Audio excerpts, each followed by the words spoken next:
Welcome to our next reading on inventories. So we're talking about our raw materials, our finished goods and our work in progress.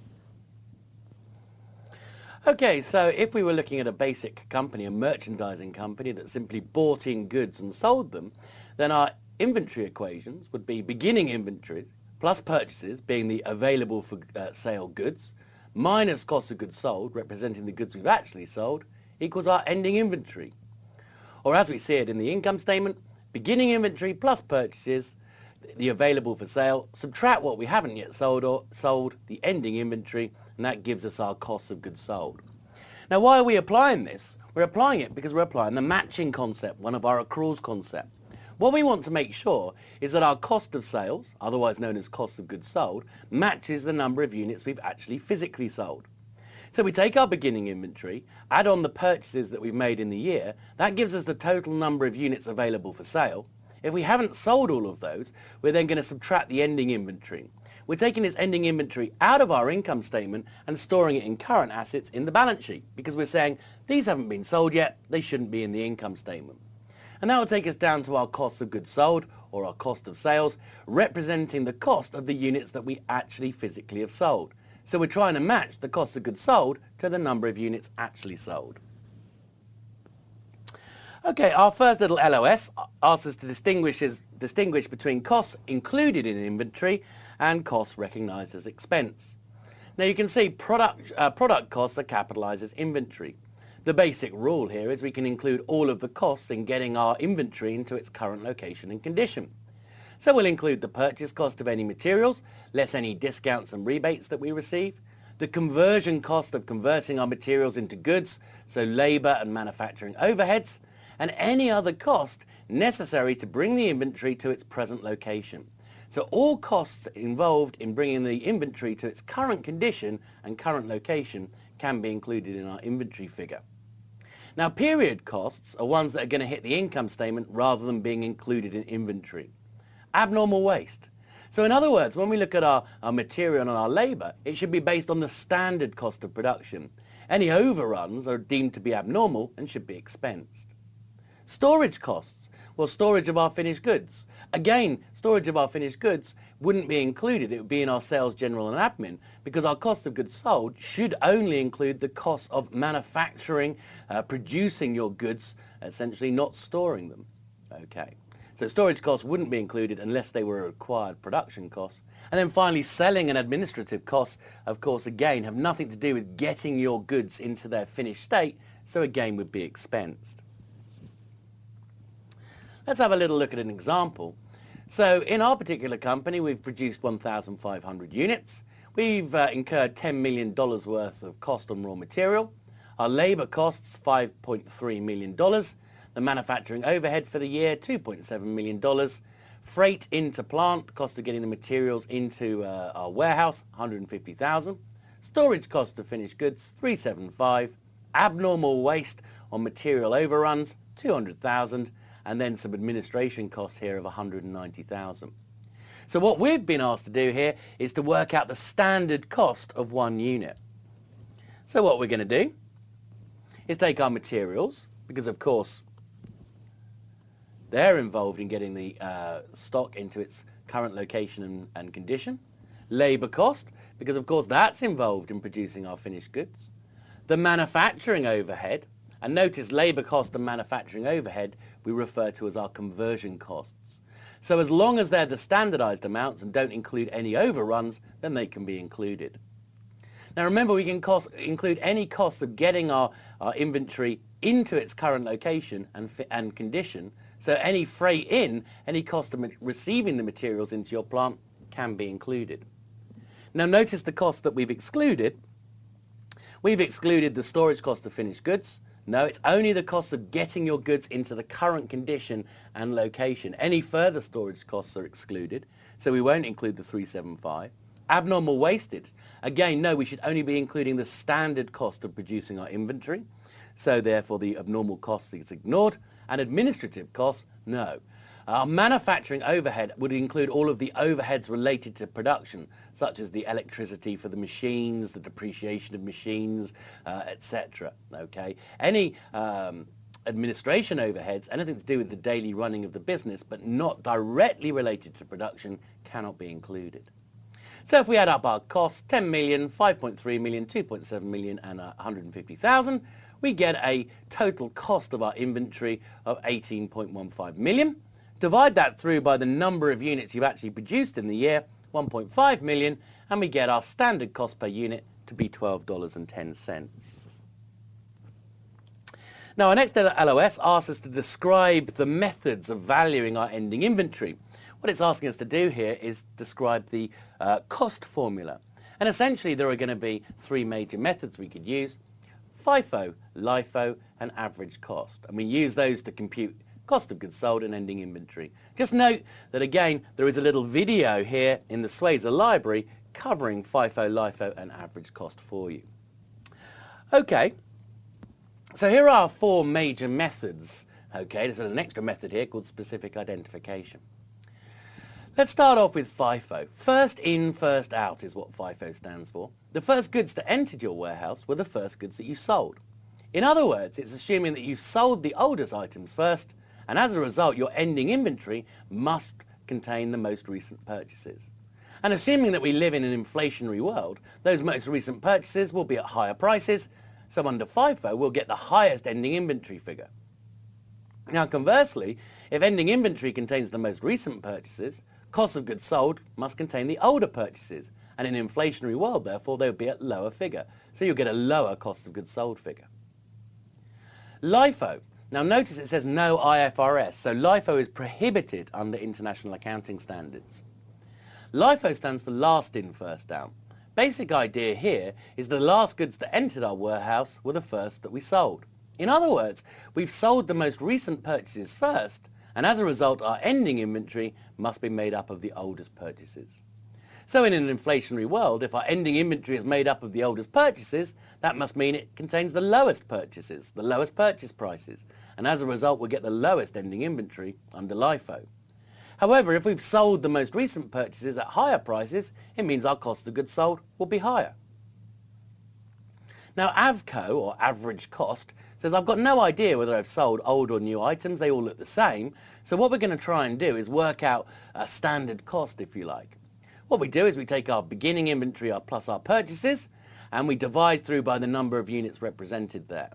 And then we're going to value our ending inventory at that standard cost and our cost of goods sold at that standard cost. Because you're essentially valuing at an average cost of your purchases during the year, your ending inventory and your cost of goods sold should always be somewhere between FIFO and LIFO. Specific identification. This tends to get used for companies that maybe have inventory of very different items. So maybe you're a bespoke yacht manufacturer and you build boats to customers' specific requirements. Well, in which case each boat would be different, so you'd want to actually allocate the specific cost to each boat in your ending inventory. Or maybe very, very high value items. So maybe a diamond merchant, again, would want to allocate the actual cost of each item contained in their ending inventory. So you'd want to put in each diamond's actual price that you paid to acquire it. So that's our specific identification. Ending inventory actually includes the cost of the specific items included within that ending inventory. Okay, now our LOS says calculate costs of goods sold and ending inventory under each of our major methods, so our FIFO, LIFO and our average cost. So let's take a very simple example to start with. Let's imagine that we've got inventory, beginning inventory of one unit costing $10. During the period we purchased two more units. First purchase was at $12, second was at $14 and one unit was sold for $17. So therefore our ending inventory must represent 2 units, because essentially we had one and we bought 2 extras, so we had 3 units, we sold one, and as a result we've got 2 left in ending inventory. So let's have a look at our methods. So first of all, our revenue. Well, our revenue should be pretty much the same under all 3 methods. It should just be the unit that we sold times the selling price, which was $17. In it goes, there's our $17 for FIFO. Now, under FIFO, of course, the cost of goods sold will represent the oldest purchases. So we've sold one unit, it will come from our oldest purchases, and that was the beginning inventory, and hence it would be valued at $10. Now our ending inventory under FIFO will be the most recent purchases. So those are the purchases at $12 and $14, so we'd value our ending inventory at $16. So notice you get a gross profit under FIFO of 7. Let's have a look at average cost. Again, the revenue is going to be the same under all three methods, so $17. Now this time we need to work out the average cost per unit. In order to do that, we take the beginning inventory plus our purchases. So $10 plus $12 plus $14, so that's going to give us $36. And we then divide that by 3, the number of units essentially that it represents, to get an average cost per unit. So 10 plus 12 plus 14, divide by 3, we've got an average cost per unit essentially of, oops, let's get the right colour, of $12. And we'll value our cost of goods sold at that. So 1 unit sold, 1 times 12, gives us a cost of goods sold of 12. So 17 minus 12, notice our gross profit is 5. Our ending inventory represents 2 units, so 2 units at the average cost of 12 gives us 24. Okay, now let's finish this off with LIFO, last in, first out. Remember, with last in, first out, you sold the most recent purchases first, so our cost of goods sold is going to contain the most recent purchase, and that was at $14. So you can see 17 minus 14 giving us a gross profit of 3. And it means our ending inventory is made up of the 2 earliest purchases, the beginning inventory and the purchase at 12, giving us $22. Okay, inventory cost flow and price changes is our next little LOS here. So FIFO, we argue that FIFO gives you an artificially low value for cost of goods sold. Now again, let's just put a caveat on that. We are assuming prices are rising, so we're living in an inflationary world for our purchases. Okay. Now FIFO gives you an artificially low value for your cost of goods sold. Why? Because the cost of goods sold contains all of the oldest purchases. Okay. Now if we were to use LIFO in the income statement, it means the cost of goods sold would contain the most recent purchases and be therefore closer to current cost or replacement cost. So the basic rule is we would prefer to see LIFO used in the income statement. Now when we look at our balance sheet, so that's our income statement, when we look at our balance sheet, it's the other way around. If we use LIFO in our balance sheet to value our ending inventory, then our ending inventory reflects the oldest purchases. And those oldest purchases are out of date, of course. We'd prefer to use FIFO because then the ending inventory contains the most recent purchases, which is closer to replacement cost, i.e. the true economic value of your ending inventory. So the basic rule here is we'd rather have LIFO in the income statement and FIFO in the balance sheet. Notice when prices are declining, the reverse would be true. If you were to have stable prices, i.e. no inflation at all in your purchase prices, then FIFO, LIFO and average cost would give you exactly the same cost of goods sold figure and exactly the same ending inventory figure. Let's talk about our inventory systems now. And our LOS here asks us to calculate ending inventory and cost of goods sold under periodic inventory systems, and actually that's what we just did in the last example, but also perpetual inventory systems. Okay, now let's talk about our periodic first. Inventory and cost of goods sold are determined at the end of the period, normally at the end of the year. So what we have in our income statement is beginning inventory, we add on the purchases we made in the year, and we then subtract the ending inventory representing the inventory we've not yet sold to get our cost of goods sold. Now in a perpetual system, inventory and cost of goods sold are continuously updated as each sale occurs. So you don't have any purchases account. Essentially what happens is when you make a purchase, it's stored as inventory in the balance sheet. So when you make a purchase, up goes inventory in the balance sheet. Oops. Let me try and write inventory so it's vaguely coherent. So you have it as inventory in the balance sheet. As soon as you make a sale, you take it out of inventory. So when you make a sale, you reduce inventory and you increase your cost of goods sold by the same amount. Okay, so it's a perpetual system. Every time we make a sale, we're taking something out of our ending inventory and putting it into cost of goods sold. Every time we make a purchase, essentially down goes our cash, up goes our inventory. So we don't need any purchase account in the income statement. What we're doing is we're monitoring our cost of goods sold as we make each sale. Okay, we're going to go on to an example because it does ask us to calculate. So we're going to use the following to calculate cost of goods sold and ending inventory under FIFO and LIFO for March. First of all, we're going to go periodic, and then we're going to go perpetual and see whether we get any differences.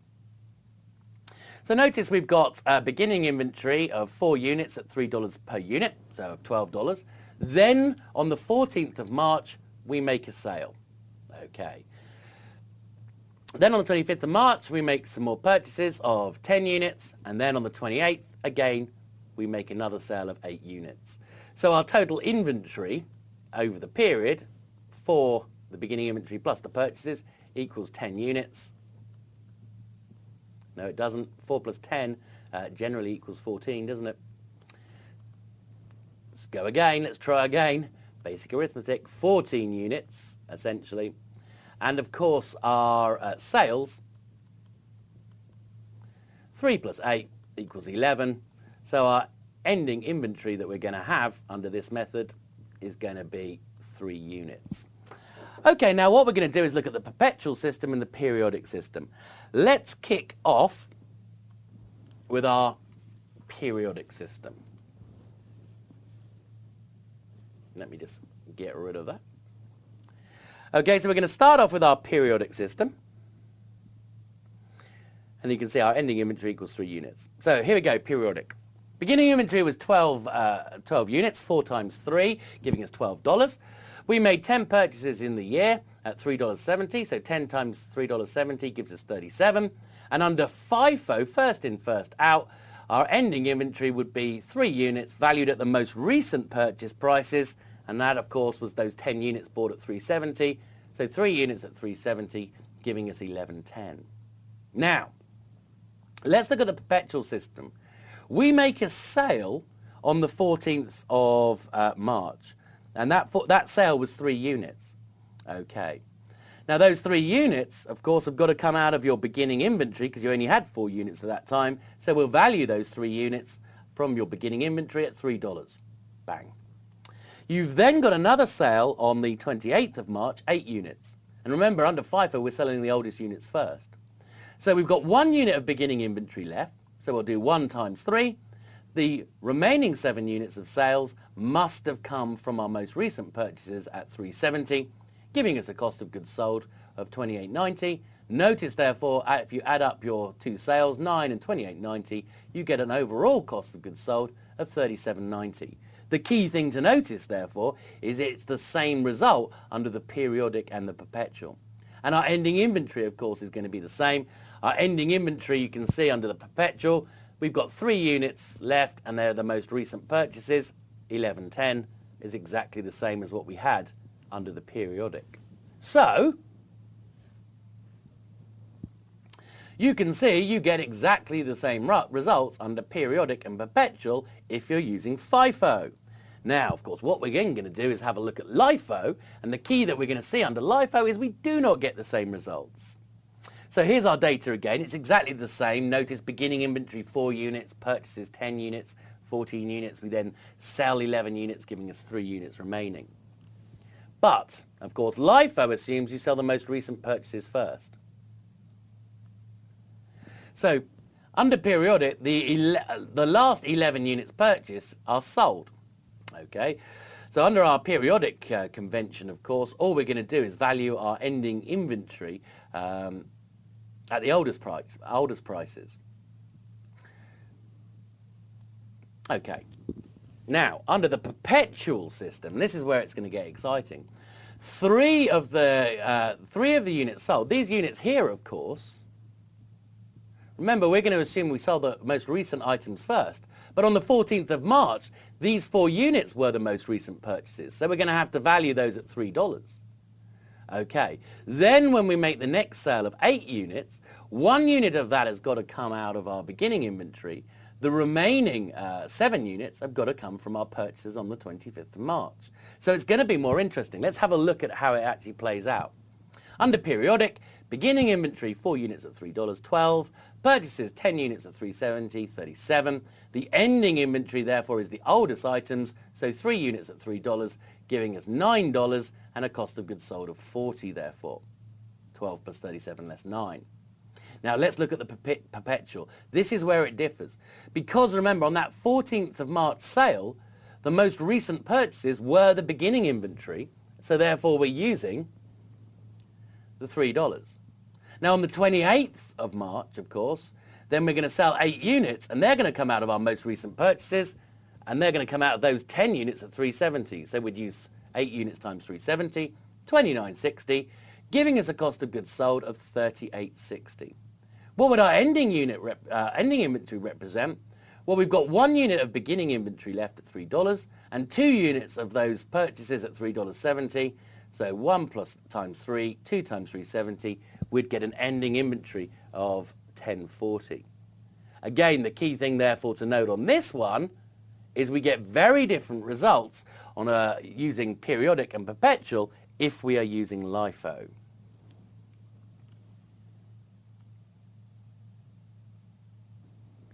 Okay, so again, all we've got here is the three bits together, so we can just compare them. FIFO, LIFO, and FIFO inventory and LIFO inventory. First things first to notice is FIFO cost of goods sold and FIFO ending inventory are the same under periodic and perpetual. However, under LIFO cost of goods sold and LIFO ending inventory, they are not the same between periodic and perpetual. Okay, so the inventory system that you use only affects LIFO and average cost methods. It does not affect FIFO. FIFO and specific identification would be unaffected. Okay, the FIFO and LIFO relationships remain. Indeed they do. Okay, so compare and contrast the impact on the accounts of the method that we use. So let's compare LIFO and FIFO. In our income statement, LIFO, of course, would give you a higher cost of goods sold figure because it contains the most recent purchases. FIFO would give you the lowest cost of goods sold figure, of course, because it contains the oldest purchases. So again, we are assuming inflation in our purchase prices. Under LIFO, if you have a higher cost of goods sold, you're going to get a lower gross profit, lower earnings before tax, and therefore if your earnings before tax are lower, your taxes will be lower. What I should point out here is, under US tax laws, whatever method you use in your accounts, you also have to use in your tax returns. So if you've used LIFO in your accounts, you must use LIFO in your tax returns. If you use FIFO in your accounts, you must use FIFO in your tax returns. Okay, so because our earnings before tax under LIFO are lower, our taxes are lower, and ultimately our net income is lower. Look at FIFO though, lower cost of goods sold because your ending inventory is higher essentially. Lower cost of goods sold gives you higher gross profit, higher earning before tax, higher taxes and higher net income. Let's think about the balance sheet. Under LIFO, your ending inventory of course is the oldest purchases and as a result will be valued lower. Compared to FIFO where your ending inventory contains the most recent purchases and hence will be valued at a higher figure. Working capital, and if we just assume our working capital is current assets minus current liabilities, well of course if ending inventory is a current asset, under LIFO you get a lower figure so you get lower working capital. Under FIFO your ending inventory is higher so your current assets are higher. Current liabilities of course are unaffected. Retained earnings, RE, retained earnings, well again if you think about net income back up here, essentially lower net income under LIFO, lower retained earnings, because remember your net income, net of dividend, is transferred into retained earnings. FIFO, higher net income, and as a result, higher retained earnings. And then finally our cash flows, notice they're higher under LIFO and lower under FIFO. The only reason for that is tax. Okay, if it wasn't for tax, you'd give exactly the same cash flows. It's literally because under FIFO, if we choose to use FIFO in our accounts, we have to use it in our tax returns. As a result, we'll have more profit that's taxable and we'll pay more tax, giving us a lower cash flow from operations. Right, pushing on, our next LOS asks us to discuss the lower of cost and net realizable value. So we're going to look at inventory valuation under IFRS first of all. And IFRS says you must value your ending inventory at the lower of cost and net realizable value. Now we've already talked about cost. It's the cost of bringing your inventory to its current location and condition. It's the standard cost, remember, ignoring abnormal amounts, storage costs, admin overheads, selling costs, etc., etc. So the standard cost of producing your ending inventory. Now, as long as net realizable value is above the standard cost of producing your ending inventory, then we'll just see it valued at cost in the balance sheet. However, we do have an issue if net realizable value falls below our standard cost. So what is net realizable value? Well, essentially, it's estimated selling price less any cost of completion. Well, this, of course, is only going to be relevant if you're looking at work in progress. Oops. If you're looking at your work in progress, because there's still costs of completing the goods. If you're looking at finished goods, then you won't have any estimated cost of completion. So basically, if we were looking at a finished good, net realizable value would simply be estimated selling price less any selling costs, any costs you're going to incur in selling the goods to get your net realizable value.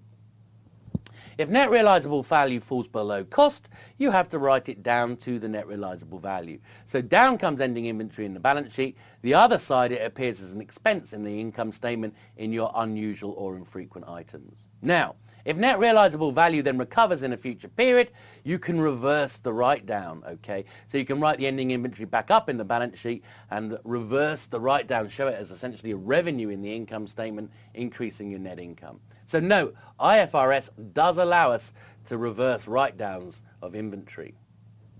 Let's look at US GAAP. It's a similar rule to IFRS, but not quite the same. US GAAP uses the law of cost and market value. Now, cost is the same as IFRS. It's the standard cost of getting your goods into their current location and condition. Market value is slightly different though. Market value is going to be the replacement cost, the cost of replacing your ending inventory. But that replacement cost is subject to an upper and a lower limit. The upper limit is net realizable value, calculated just as we did for IFRS, i.e. selling price less any additional selling costs. Okay, so in other words, if replacement cost is above net realizable value, we'll just use net realizable value. There's also a lower limit, and the lower limit is net realizable value minus your standard profit margin. Again, if replacement cost is below this, we'll use NRV minus normal profit margin. So essentially, replacement cost is only used if it is between those upper and lower limits. But again, if your market value has fallen below cost, then you have the write-down. Write it down to market value in the balance sheet.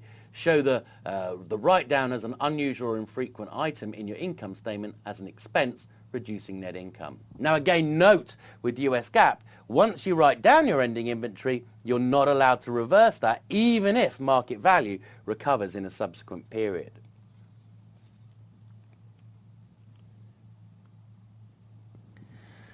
So under IFRS and US GAAP, reporting inventory above cost is allowed, but only for certain industries. So it's very, very rare, essentially. Notice it tends to be producers and dealers of commodity-based products, things like, oil, gold, that kind of stuff. In that scenario, you can report the inventory in your balance sheet at its realizable value rather than cost. Okay. Now, if there's an active market for this product, then essentially we just use the quoted market price as the estimate of realizable value. Okay. So what it is, it's a bit like the treatment of a trading security that we talked about earlier. Essentially, you're marking your inventory to fair value. Any unrealized gain or loss that you make is taken to the income statement. So even though you haven't sold the ending inventory yet, the unrealized gain and loss as a result of marking to market hits your income statement. Bit of an odd one, but just be a little bit aware of it. Next, LOS asks us to describe the disclosures for inventory. Now, of course, one thing the analyst needs to know is what method have we used? Have we used LIFO? Have we used FIFO? Have we used AVCO, for example? So number one, the cost flow method used to value your ending inventory has to be disclosed in the footnotes. Next thing, the carrying value of inventory in total and by classification. And note, when we say classification, we're splitting into its three types: raw materials, finished goods, and work in progress. Remember what work in progress is? It's where we've started to manufacture a good at the year end but have not yet completed it. Okay, now, also we need to show the carrying value of any inventory reported at fair value less selling cost. Okay, so remember, if we've got write-downs and we've taken fair value less selling cost and net realizable value, then we need to show the total amount of inventory that is shown at net realizable value rather than historic cost. We also have to show the cost of goods sold for the period Remember, on the income statement, you don't have to split sales, general and admin and costs of goods sold out. You can just show it in one line, operating expenditure. Now, if you do show it in one line, then you're going to have to separately disclose your cost of goods sold in the footnotes. The amount of any inventory write-downs for the period is going to need to be disclosed, and the amount of any reversals of past write-downs. Now, of course, that's IFRS only because you can't reverse write-downs under US GAAP. And then finally, the carrying value of any pledged inventory. This is essentially if you use your inventory as security on loans that you've taken out. Our last little LOS in this particular area asks us to calculate and interpret inventory-based ratios. Now, first of all, let's think about our profitability ratios. Now, as compared to FIFO, LIFO is a better measure of economic cost in the income statement, because if we use LIFO in the income statement, our cost of goods sold contains the most recent purchase prices, and that we like. So LIFO will give you a higher cost of goods sold because it contains the most recent purchase prices. Higher cost of goods sold is going to give you a lower gross profit margin. Remember, gross profit is just sales minus cost of goods sold. Gross profit margin, therefore, is gross profit divided by sales. A lower operating profit, and of course, operating profit is EBIT generally gain. It should really only be the returns that you make from your day-to-day business activities. Actually, EBIT includes things like other income as well. But often we use EBIT as a proxy for operating income. So operating profit margin is simply EBIT over sales. And then finally, net profit margin, which is net income over sales. So if you have a higher cost of goods sold figure, your margins are going to be lower. Now let's think about our liquidity ratios. So our liquidity ratios typically are the current ratio, the cash ratio, etc. The acid test ratio as well.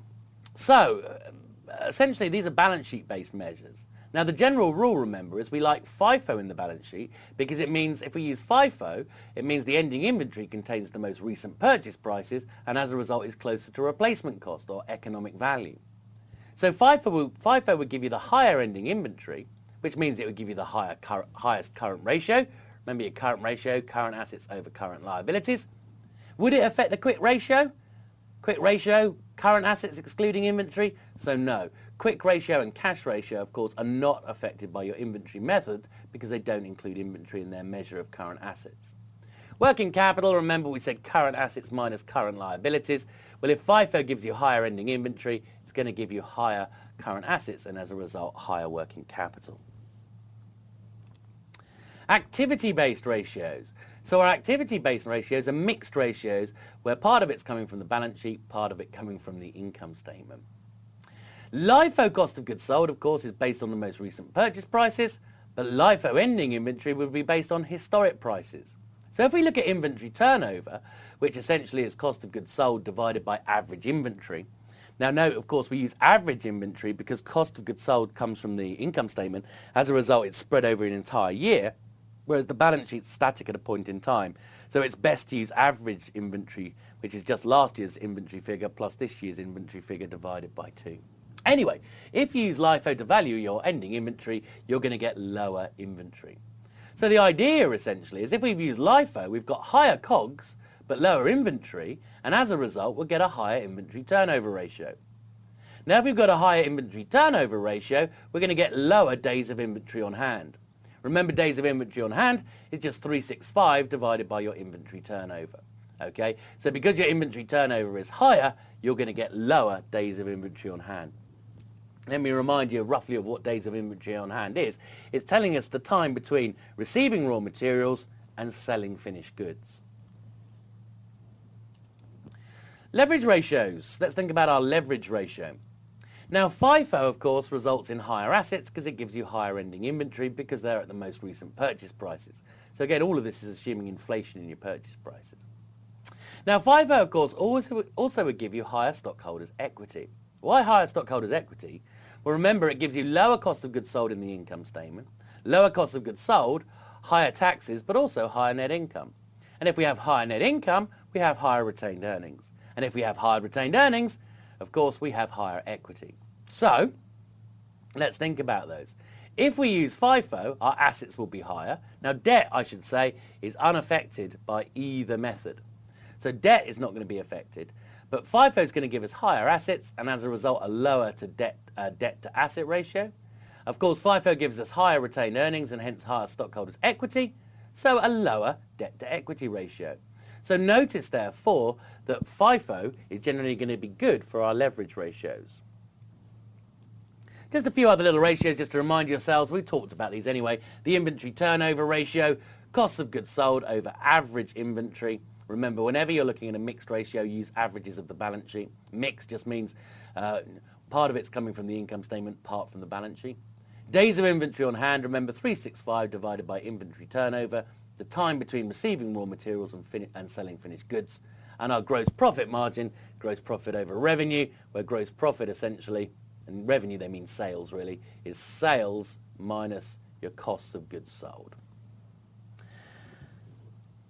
Okay, inventory management, in other words, warning signs and things that the analyst should be looking for. So they say, well, what about low inventory turnover? So the days of inventory on hand is very, very high. Now, if days of inventory are very, very high, it could indicate that you are having problems selling your ending inventory. And if you're having a problem selling your ending inventory, it could indicate that you have obsolete inventory, in which case the analyst would be making sure that that inventory has been written down.